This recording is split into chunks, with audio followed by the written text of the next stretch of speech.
आउनुस् आज एउटा यस्तो ऐतिहासिक कारखानाको कुरा गरौँ जुन कुनै बेला सरकारी गौरव थियो तर पछि विवादित निजीकरणको केन्द्रबिन्दु बन्न पुग्यो।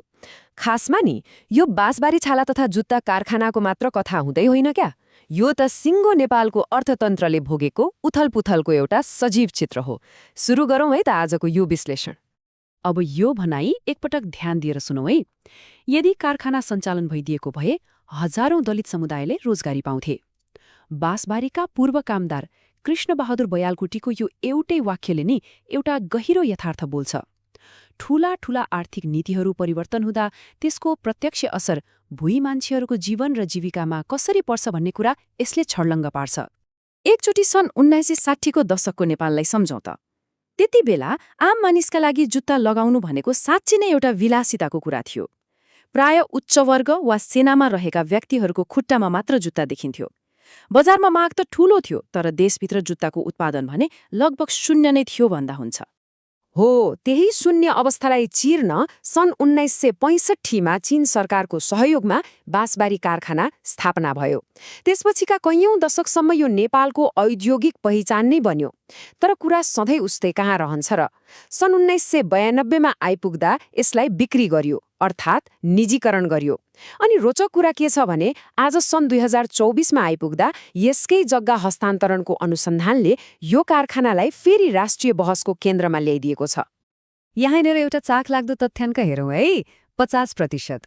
यो कारखाना खोल्नु भनेको एउटा औद्योगिक कदम मात्रै थिएन क्या, यो त एउटा ठूलो सामाजिक क्रान्ति पनि थियो। कसरी भने नि स्थापनाकालमा यहाँका करिब आधा मजदुरहरू सीमान्तीकृत दलित समुदायका थिए।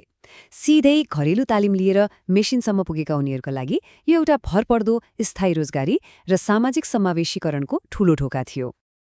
अब अलिकति विश्वव्यापी परिदृश्यको कुरा गरौँ। सन् 1980 र 90को दशकतिर पुग्दा विश्वभरि नै आर्थिक उदारीकरण र निजीकरणको ठूलै लहर चलिरहेको थियो। निरन्तर घाटामा गइरहेका सार्वजनिक संस्थानहरूको आर्थिक भार कम गर्न र अर्थतन्त्रलाई खुला बनाउन विभिन्न कार्यक्रमहरू ल्याइए। अनि नेपालले पनि त्यही विश्वव्यापी लहरलाई पछ्याउँदै आफ्ना नीतिहरू फेर्न थाल्यो। त्यसपछि सन् 1992 पछि त नेपालमा निजीकरणको ठूलै आँधी आयो भन्दा फरक पर्दैन। राज्यले चलाइरहेका कुल 66वटा सार्वजनिक संस्थानहरूमध्ये 30वटालाई त निजीकरण नै गरियो। तर विडम्बना भनौं, ती 30 मध्ये आज जम्मा 11वटा मात्र सञ्चालनमा छन्। बाँसबारी कारखाना पनि त्यही उदारीकरणको सुरुवाती प्रयोगहरूमध्ये एउटा थियो। आखिर किन गरियो त निजीकरण? नीति निर्माण तहबाट हेर्दा यसका पछाडि केही स्पष्ट आर्थिक तर्कहरू थिए। सरकारी कारखानाहरूको उत्पादन क्षमता निरन्तर घट्दो थियो।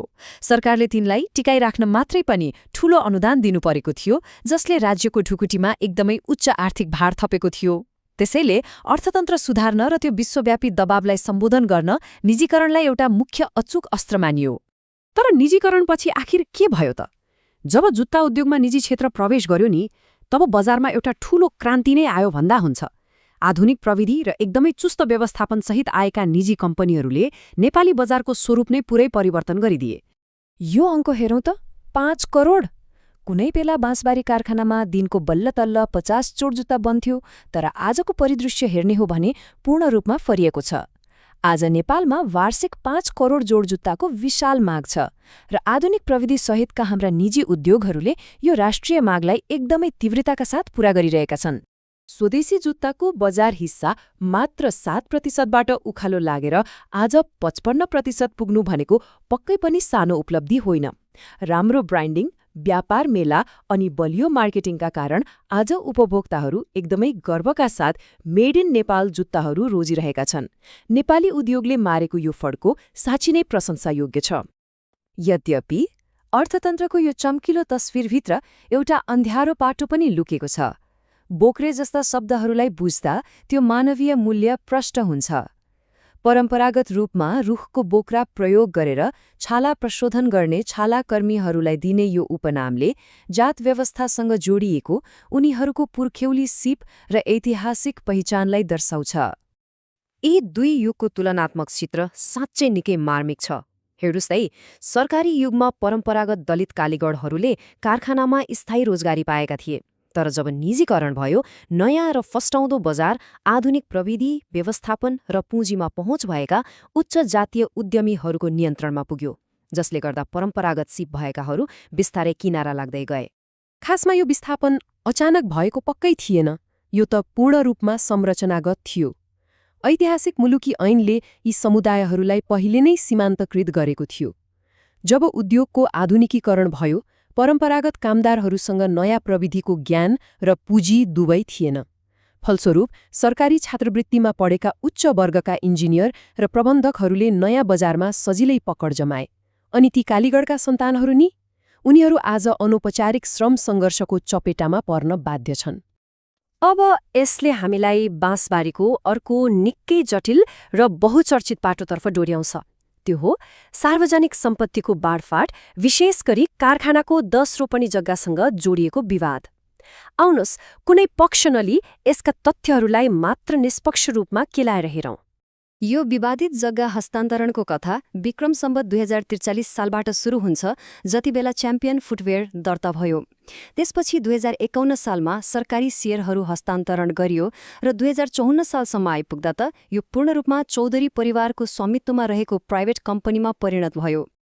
यस पछाडिको श्रृङ्खलालाई क्रमबद्ध रूपमा हेर्ने हो भने सुरुमा बाँसबारी कारखानाले आफ्नो जग्गा प्रयोग गरेर च्याम्पियन फुटवेयरमा 25% सेयर लगानी गर्यो, तर केही समयमै घाटाको कारण देखाउँदै जुत्ता उत्पादन नै बन्द गरियो। अनि अन्ततः बाँकी सरकारी सेयरहरू पनि बिक्री गरिए। त्यही ऐतिहासिक कारखानाको जग्गामा आज निजी रेजिडेन्सी र विद्यालय उभिएका छन्। हालसालै सरकारी सम्पत्ति हिनामिना भएको उजुरीको आधारमा केन्द्रीय अनुसन्धान ब्युरो अर्थात् CIBले कदम चालेको छ। यस अन्तर्गत उक्त जग्गा हस्तान्तरण प्रक्रियाको विस्तृत अनुसन्धान भइरहेको छ र विगतका कारोबारमा प्रत्यक्ष संलग्न रहेका उच्चपदस्थ व्यक्तिहरूलाई पक्राउ गरी कानूनी दायरामा ल्याउने प्रयास समेत भएको हामीले देखेका छौं। त्यसो भए यो सम्पूर्ण परिवर्तनलाई समग्रमा कसरी मूल्याङ्कन गर्ने त? एकातर्फ हामीसँग विशाल समष्टिगत आर्थिक वृद्धि र आधुनिक बजार छ भने अर्कोतर्फ यथार्थ सामाजिक आर्थिक विस्थापन र राज्यको सम्पत्ति विवाद पनि छ। यी दुवै पाटोलाई सँगै राखेर हेर्दा मात्रै हामीले नेपालको औद्योगिक इतिहासको पूरा पाठ सिक्न सक्छौं। यो रोजगारीको तुलना हेर्दा एउटा अलि जटिल तस्बिर अगाडि आउँछ। एकातिर आज जुत्ता उद्योग र खुद्रा व्यापारमा 50,000 भन्दा बढी मानिसले रोजगारी पाएका छन्, जुन बाँसबारीको 500 को तुलनामा साँच्चै नै विशाल वृद्धि हो। तर अर्कोतिर रोजगारीको प्रकृति पूरै फेरिएको छ। स्थायी र सुरक्षित कामको सट्टा आजको बजार श्रम ठेकेदार र अनौपचारिक श्रममा बढी निर्भर छ। विगतमा भएको यही संरचनागत विस्थापनलाई सम्बोधन गर्ने प्रयास स्वरूप वर्तमान सरकारले केही नयाँ नीतिहरू ल्याएको छ। सीमान्तकृत दलित र महिलाहरूलाई उनीहरूकै पुर्ख्यौली पेसा र उद्यममा फर्काउन सहयोग पुगोस् भनेर 1 करोड रुपैयाँसम्मको व्यवसाय दर्ता पूर्ण रूपमा निशुल्क गरिदिने व्यवस्था लागू गरिएको छ।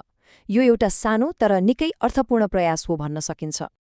अन्त्यमा निजीकरणले नेपालको जुत्ता उद्योगलाई फस्टाउने ठूलो अवसर त दियो, तर यसले पुर्ख्यौली सिप भएका एउटा सिङ्गो वर्गलाई पछाडि पनि छोड्यो। आर्थिक वृद्धि पक्कै पनि आवश्यक छ, तर त्यसको प्रतिफल समाजमा कसरी बाँडिन्छ भन्ने कुराले नै समग्र विकासको असली चित्रण गर्छ नि, होइन र? त्यसो भए सोच्नुस् त, के नेपालको आर्थिक वृद्धि सबै समुदायमाझ समान रूपमा बाँडिएको छ त? यो यस्तो प्रश्न हो जसको उत्तर हामीले हाम्रा आगामी नीतिहरूमा खोज्नै पर्नेछ।